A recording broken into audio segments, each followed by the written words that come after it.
Hello guys, ResourceICT YouTube channel එකට හැමෝම සාදරයෙන් පිළිගන්නවා. ඉතින් computer programming video tutorial එකේ පස්වෙනි වීඩියෝ එකත් එක්ක ඔයාලා මේ එකතු වෙන්නේ. අද වීඩියෝ එකේ මම කතා කරන්නේ pseudocode ගැන. ඉතින් කලින් වීඩියෝ එක බැලුවේ නැත්නම් කලින් වීඩියෝ එක බලලා ඉන්න කියලා හැමෝටම මතක් කරනවා. channel එක තාමත් subscribe කරලා නැත්නම් channel එක subscribe කරන්නත් කියලා මතක් කරනවා. ඉතින් කලින් වීඩියෝ එකේ අපි කතා කරා මොකක් හරි algorithm එකකට අපිට represent කරන්න පුළුවන් steps දෙකක් තියෙනවා. එකක් flowchart අනිත් එක pseudocode. ඉතින් flowchart කියන්නේ graphical representation එක, pseudocode කියන්නේ ඒකෙම textual representation එක.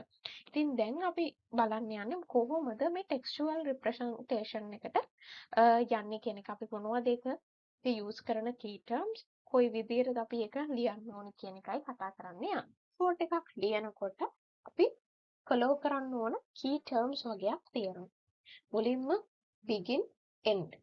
ඔයාලට මතක ඇති start stop කියලා අපි ලියනවා flow chart එකක.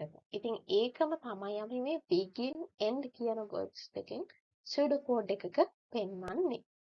ඊළඟට අපි මොකක් හරි input එකක් දෙනවා නම් අපි එතනදී පාවිච්චි කරනවා input, read, get, enter වගේ words. output එකකට ගියාම output, display, show වගේ words පාවිච්චි කරනවා. ඊළඟට process එකක් නම් process, calculate වගේ words අපිට පාවිච්චි කරන්න පුළුවන්. සරල උදාහරණයකට ගියොත් අපි තියෙනවා sequence එකකට පුංචි උදාහරණයක්. මෙතන ඇත්තටම මේ ලියලා තියෙන pseudocode එකකින් වෙන්නේ user input කරන numbers දෙකක් add කරන එක. begin තියෙනවා හරියට flow chart එකේ අපි start කියලා ලියනවා වගේ.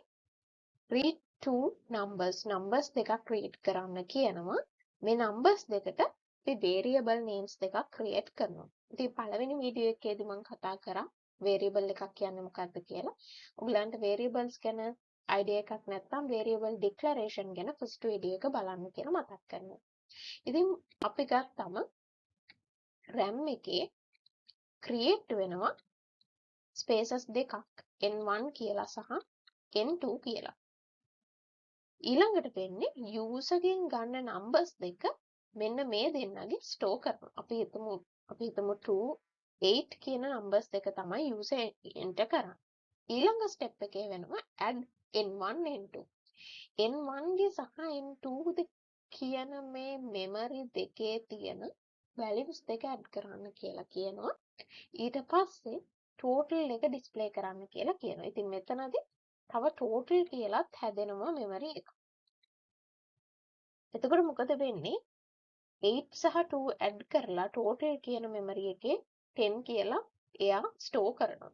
ඊට පස්සේ තමයි display කියන option එකේදී total එක මෙතනින් අරගෙන output කරන්නේ.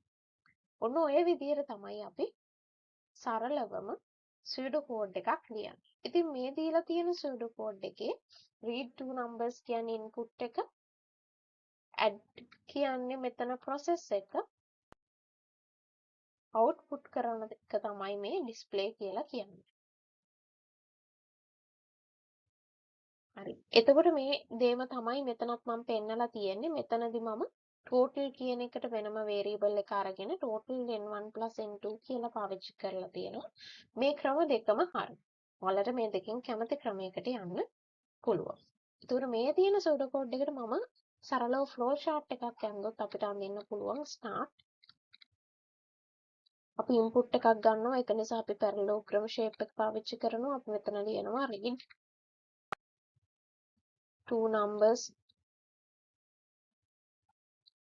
ඊළඟට අපිට process එකක් දාන්න පුළුවන් add two numbers කියලා. ඊළඟට අපිට පුළුවන් output එකක් දාන්න. output එකේ අපි ලියනවා display total කියලා. සහ අවසානයේ අපිට පුළුවන් මේක end එහෙමත් නැත්නම් අපිට ලියන්න පුළුවන් stop කියලා. ඔන්න ඔය විදිහට තමයි මේ තියෙන pseudocode එක graphically flowchart එකකින් represent කරන්නේ. ඉතින් pseudocode එකක් flowchart එකක් කරන්නත් flowchart එකක් pseudocode එකක් බවට පත් කරන්නත් අපිට පුළුවන්. ඉතින් මේ එකම concept එක aspects දෙකකින් තමයි පෙන්වන්නේ. එකක් textual aspect එක, අනිත් එක graphical aspect එක. ඉතින් මං හිතනවා ඔයාලට තේරෙන්නේ නැති කියලා මොනවද මේ pseudocode සහ flowchart කියන්නේ කියන එක. ඉතින් ඊළඟ වීඩියෝ එකේ මම කතා කරන්නම් if statement එකක්, ඊට පස්සේ for loop එකක්, while loop එකක්, repeat until loop එකක් කොහොමද flowchart එකකින් සහ pseudocode එකකින් පෙන්වන්නේ කියන එක. channel එක subscribe කරලා bell icon එක click කරලා තියන්න. එතකොට ඔයාලට මම අලුත් වීඩියෝ එකක් upload කරපු ගමන් notification එකක් ගෙන්න ගන්න පුළුවන්.